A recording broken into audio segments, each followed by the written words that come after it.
असांखे ग़ज़ल ॿुधायो त अॼु जे मुंहिंजे हिन सेशन जो उनवान आहे टेक्निकल एंड वोकेशनल ट्रेनिंग जी अहमियत सिंध में। मूंखे नाहे ख़बर त तव्हां मां घणा माण्हू फ़नी ऐं हुनरी तालीम जे लफ़्ज़नि खां वाक़िफ़ हूंदो। घणनि खे ख़बर आहे त टेक्निकल वोकेशनल एजुकेशन छा आहे? हथ मथे करे ॿुधायो। घटि माण्हू आहिनि, सफ़ा घटि।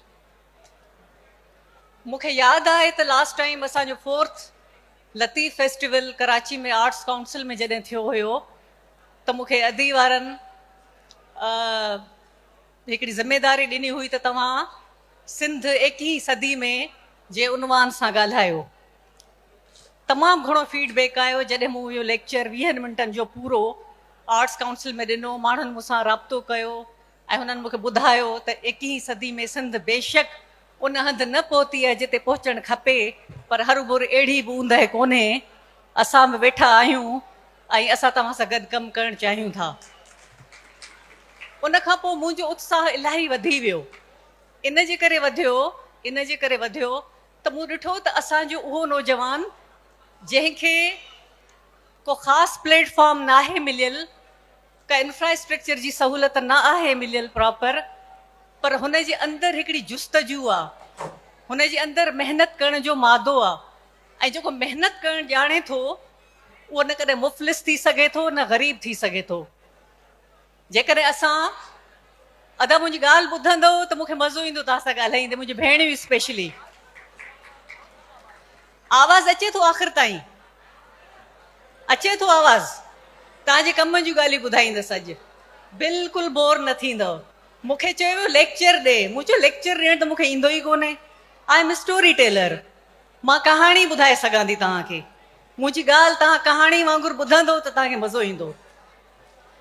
पहिरियां थोरा फैक्ट्स फिगर्स ॿुधायां, पोइ तव्हांजे मौज़ू ते थी अचां। क्रिकेट ते अचूं था, फ्रीलांसिंग ते अचूं था, IT जा हब जेके आहिनि उन ते अचूं था, बिज़नेस इंक्यूबेशन ते पाण ॻाल्हाईंदासीं ऐं इहो ॾिसंदासीं बग़ैर सरकार जे सहकार जे असां तव्हां गॾिजी नौजवान छा करे सघूं था ऐं दुनिया कीअं करे थी पई। वेस्ट छा थो करे, अमेरिका छा थो करे, असांजा साउथ एशियन कंट्रीज़ छा था कनि, ईस्ट एशियन कंट्रीज़ छा था कनि, उहो सभु शयूं मां तव्हांखे ॿुधाइणु चाहियां थी विदिन 10 to 15 मिनट्स। पहिरियां असां इहो सम्झंदासीं त टेक्निकल वोकेशनल एजुकेशन आहे छा। टेक्निकल ऐं वोकेशनल एजुकेशन जो मतिलबु इहो आहे को बि मुल्क, को बि ख़ितो, को बि हंधि हुनरमंद माण्हुनि खां सवाइ मुआशी तरक़ी नथो करे सघे। असांजी जेकी इकोनॉमी आहे, असांजी जेकी मईशत आहे, उहा हलंदी हुनरमंद माण्हुनि सां आहे। जेकॾहिं असां हुनरमंद न हूंदासीं, स्किल्ड न हूंदासीं, त असांजा कारखाना न हलंदा, असां फैक्ट्रीज़ न लॻाए सघंदासीं, असां बिज़नेसिस इस्टेब्लिश न करे सघंदासीं। ऐं तव्हां ॾिसी सघो था पूरी सिंध, अगरि मां सिर्फ़ु कराची खे छॾे ॾियां त असां वटि कहिड़ा कारखाना आहिनि। इवन कोटड़ी जो जेको इकोनॉमिक ज़ोन आहे उन में केतिरियूं इंडस्ट्रीज़ आहिनि ऐं उते छा असांजो दादू जो नौजवान, घोटकी जो नौजवान, कश्मीर जो नौजवान स्किल्ड वर्कफोर्स जे तौर ते कमु करे थो? ऐं अगरि हा त घणा आहिनि ऐं कहिड़े पोज़ीशन ते कमु कनि था? किथे ईअं त न आहे हू रुगो पटे वालो आहे, किथे ईअं त न आहे हू सिर्फ़ु हेल्पर आहे, किथे ईअं त न आहे हू सिर्फ़ु चांहि पाणी थो ॾिए। तव्हांखे 3 मिंट सिर्फ़ु हिकिड़ी मुंहिंजी बोरिंग ॻाल्हि ॿुधणी पवंदी, पोइ मां तव्हांजे कम जी ॻाल्हि ॿुधाईंदमि। बोरिंग इन जे करे, ॾिसो दुनिया में जेसि ताईं फैक्ट्स फिगर स्टेटिस्टिक्स ते न ॻाल्हाइबो, न सम्झबो, त असां अॻिते न वधी सघंदासीं। अॻिते वधण जे लाइ पहिरियां थोरो पोइ ते ॾिसणो पवंदो आहे, पंहिंजी हिस्ट्री ॾिसणी पवंदी आहे, पोइ पंहिंजो हाल ॾिसणो पवंदो आहे। हिस्ट्री ऐं हाल खे ॾिसी करे असां पंहिंजे मुस्तक़बिल जो फ़ैसिलो कंदासीं, डायरेक्शन्स ठाहींदासीं, रस्तनि जो तयन कंदासीं।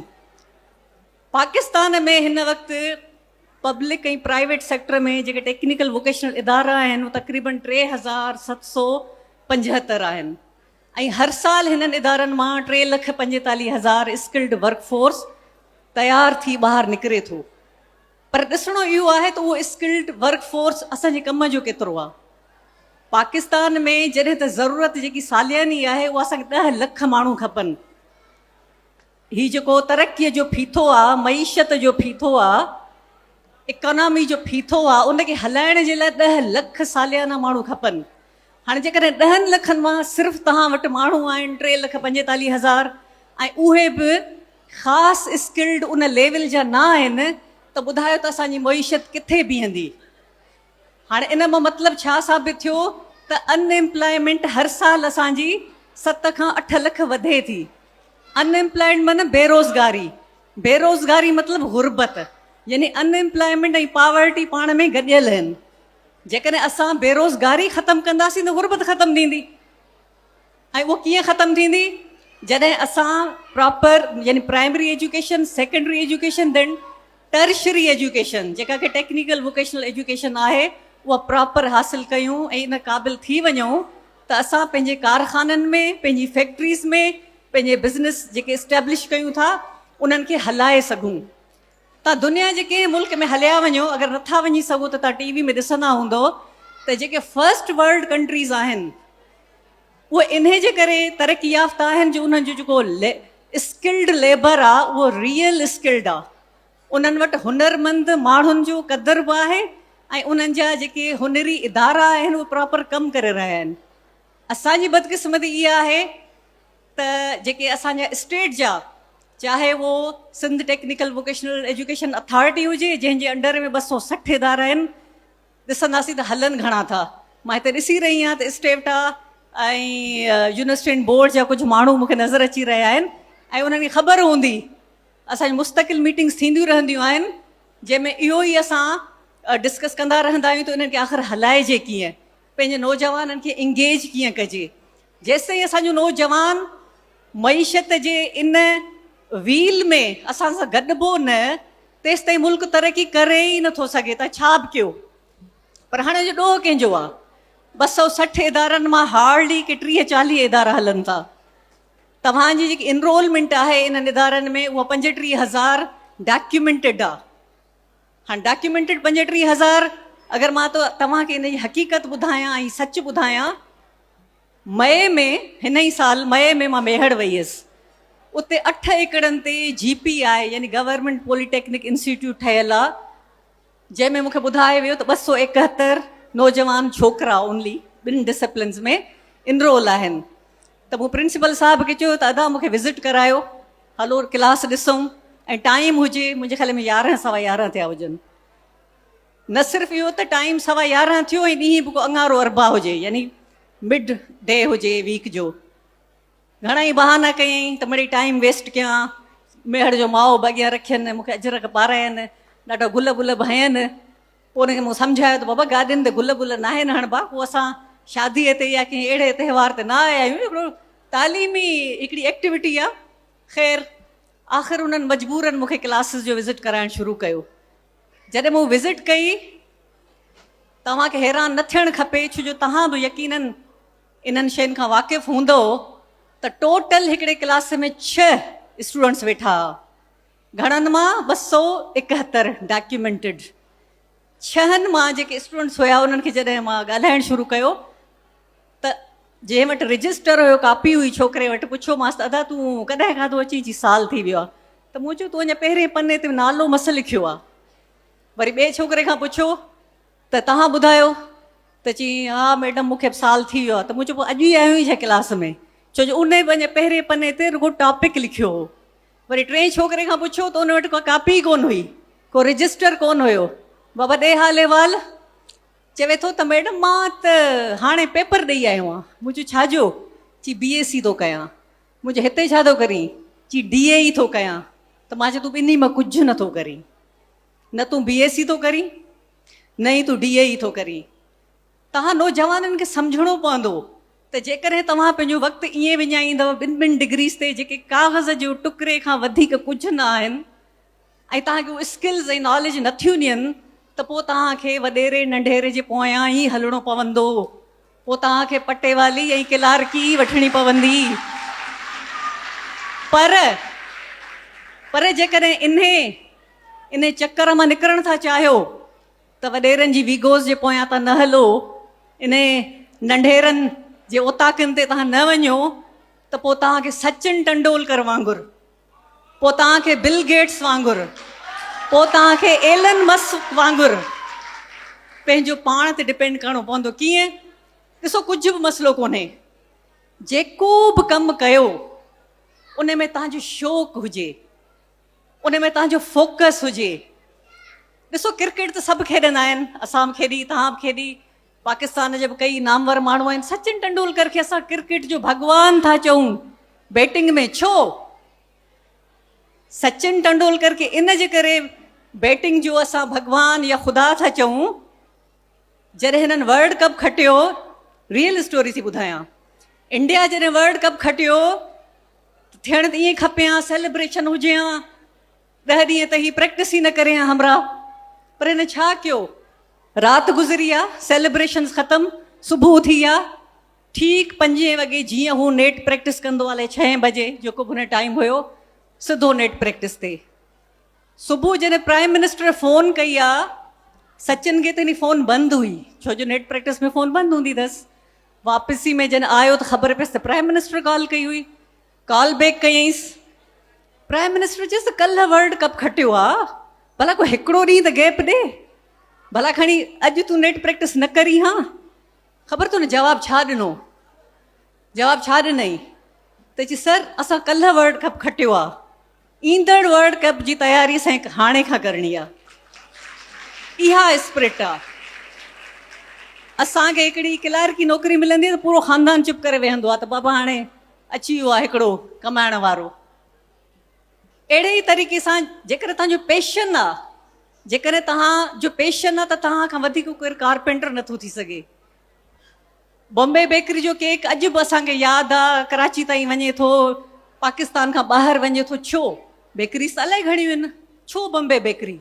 कराची में आंटी मुनवर्स जो केक मशहूरु आहे, छो? केक त ॿिया बि घणेई ठाहिनि था। जेको माण्हू फोकस सां ऐं पेशन सां पंहिंजो कमु कंदो, उहो हिकिड़ी डिस्टिंक्शन, यानी उन ख़ासि ख़ासियत हूंदी, सभिनी खां नुमाया हूंदो, उन जो कदु मथे हूंदो, उन जी रेप्यूटेशन हूंदी ऐं उन जी हाकार हूंदी, तारीफ़ हूंदी, डिमांड हूंदी उन जी शइ जी। इहा शइ असांखे सम्झणी पवंदी।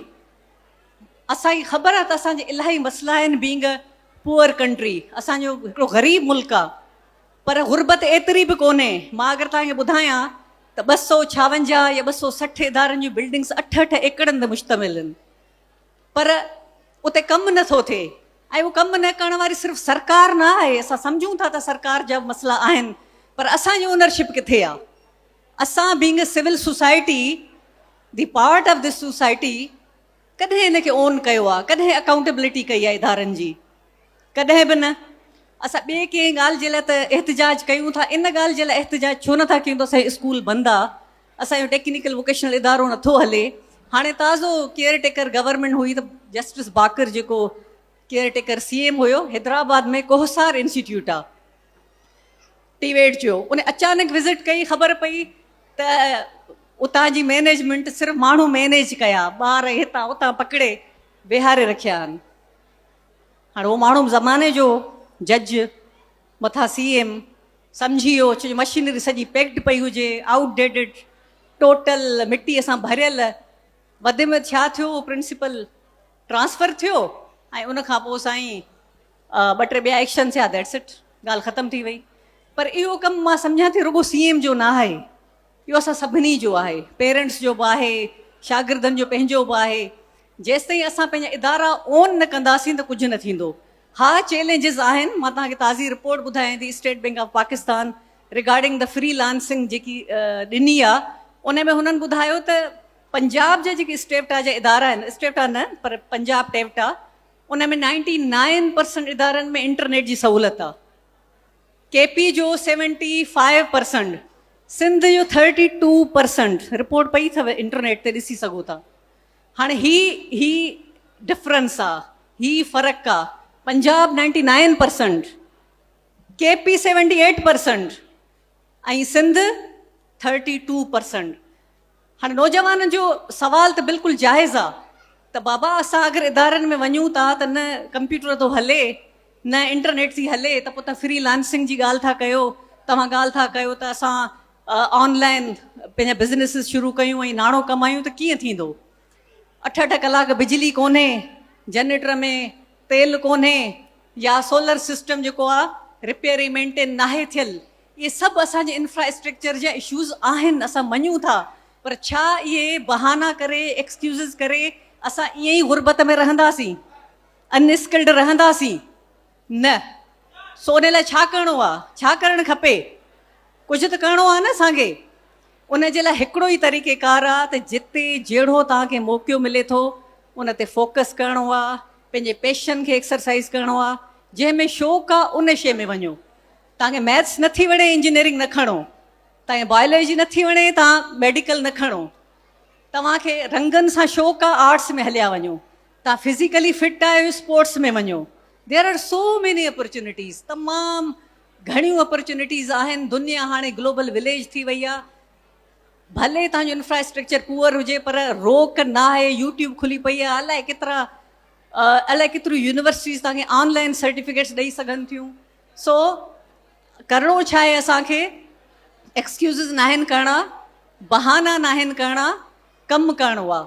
ऐं ॿी ॻाल्हि मां तव्हांखे ॿुधायां, नवाबशाह में असां हाणे हिकिड़ो नंढिड़ो सेंटर खोलियो, सफ़ा नंढिड़ो आहे। उन में असां कुझु कोन कयो आहे, सिर्फ़ु हिकिड़ो कमिरो, एयर कंडीशन, जनरेटर ऐं इंटरनेट ॾिनी आहे। छोकिरा पंहिंजा लैपटॉप्स खणी ईंदा आहिनि, छोकिरियूं पंहिंजा लैपटॉप्स खणी ईंदियूं आहिनि। उन्हनि खे हाणे ऑर्डर्स जेके मिलंदा आहिनि अमेरिका, कैनेडा, ऑस्ट्रेलिया मां मिलंदा आहिनि, ग्राफिक डिज़ाइनिंग जा, वीडियो एडिटिंग जा, मार्केटिंग जा। मां हिकिड़े छोकिरे खां पुछो तूं छा कंदो आहीं? चई त मां क्विस्ट में पढ़ंदो आहियां, क़ाइदे अवाम यूनिवर्सिटी में। कहिड़े साल में? 3 साल में। पोइ भला छा प्रोग्राम अथई? चई मैडम हाणे आख़िरी साल में ईंदसि, पोइ मां पंहिंजो कमु शुरू कंदसि। मुंहिंजो कहिड़ो? चई मां पंहिंजी हिकिड़ी फर्म खोलींदसि। छाजी? फ्रीलांसिंग में मां एतिरो सिखी वियो आहियां जो मां हाणे पर मंथ 1.5 खां 2 लख कमायां थो, त साल 1.5 खां पोइ मुंहिंजी इहा इनकम, मुंहिंजो टारगेटेड 5 लखनि खां मथे कमायां। त मुंहिंजो 5 लख त मुंहिंजी वॾा पघार न आहे। ॻाल्हि इहा आहे त ईअं थी सघे थो। इहे ॻाल्हियूं नामुमकिनात में न आहिनि, इहे सभु मुमकिन आहे। असां सिर्फ़ु कंप्लेंट मोड मां निकिरूं न, जेको शिकायती असांजो अंदाज़ आहे त हीअ बि कोन्हे, हीअ बि कोन्हे, हीअ बि कोन्हे, सभु कुझु न हुजे। पर अगरि तव्हांखे हिमत हुजे, तव्हां में महिनत करणु अचे, छो जो महिनत सरमायो आहे। महिनत तव्हांखां केरु नथो खसे सघे। गुरबत जेकी आहे उहा इहा आहे त असां महिनत करणु नथा चाहियूं। जेको महिनत करणु चाहे थो उन जी रस्ता रोक केरु नथो करे सघे, सवाल ई न आहे। मां हाणे आई आहियां दारुल सुकून मां। राशिदाबाद में हिकिड़ो इदारो आहे जंहिंमें डिसेबल्ड, डिसेबल त अॼुकल्ह नथो चयो वञे, डिफरेंटली एबल, यानी जेकी जिस्मानी माज़ूरी प्लस। मां अॼु जेके माण्हू ॾिसी आई आहियां उन में औरतूं बि हुयूं, मर्द बि हुया, उहो मेंटली रिटार्डेड, जंहिंखे अॼुकल्ह चए वेठो इंटेलेक्चुअली डिसेबल्ड। मां हैरान थी वियसि त उते बि मूंखे इलेक्ट्रीशियन नज़र आयो, उते मूंखे कारपेंटर नज़र आयो, उते मूंखे नर्सिंग स्टाफ नज़र आयो, उते मूंखे कुक नज़र आया। मतिलबु चवण जो इहो त उहो नौकिरी त कनि था पर हिकिड़ी सर्विस बि कनि था कंहिंसां, जिन माण्हुनि खे पंहिंजे ख़ानदान वारनि, पंहिंजे घर वारनि कढी छॾियो आहे, उछलाए छॾियो आहे, बेयारो मददगार करे छॾियो आहे। पर हिकिड़ो इदारो आहे दारुल सुकून जे नाले सां, तव्हांजे वेझो ई आहे। यकीननि जेके टंडे जाम जा माण्हू आहिनि उन्हनि खे ख़बर हूंदी, तव्हां कॾहिं वञी विज़िट करे ॾिसो, पोइ तव्हांखे ख़बर पवंदी त महरूमी छा आहे। पोइ तव्हांखे ख़बर पवंदी त ब्लेसिंग कहिड़ी शइ आहे। ब्लेसिंग कहिड़ी शइ आहे? तव्हां सिहतमंद आहियो। ब्लेसिंग कहिड़ी शइ आहे? तव्हां मेंटली फिट आहियो। आख़िरी हिकिड़ी शइ तव्हांखे खपे, उहा महिनत करणु, महिनत जो जज़्बो। तव्हां ग़रीब न आहियो, केरु बि ग़रीब न आहे। जेको फिज़िकली फिट आहे, मेंटली फिट आहे, उहो ग़रीब न आहे। हिकिड़ी क्वालिटी खपे, महिनत, महिनत ऐं सिर्फ़ु महिनत। Thank U.